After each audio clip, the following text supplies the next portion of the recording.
Sorry I have not been around in a while, but I think you'll see why after you watch this video. I'm looking for some decorating tips. You remember this garage door with all the stickers?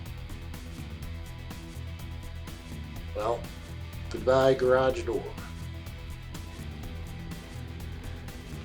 We had an accident with the garage door. Got a brand new one. This is insulated and it's steel on the outside. So I am happy with that.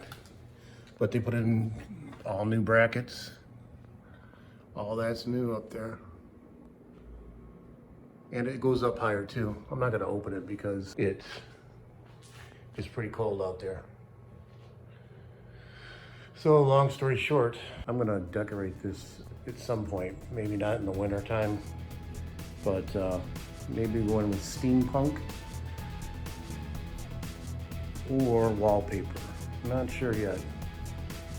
But I'll be back making videos soon. I know I haven't been around for a while. Thanks for watching. If you got any ideas for the garage door, let me know. I don't think painting would do anything good because it's got this rough surface. I guess painting could work, but I don't want to spray paint it, and I'm thinking about wallpaper, but I don't know if the wallpaper will stick with that surface either. Anyways, see you guys soon.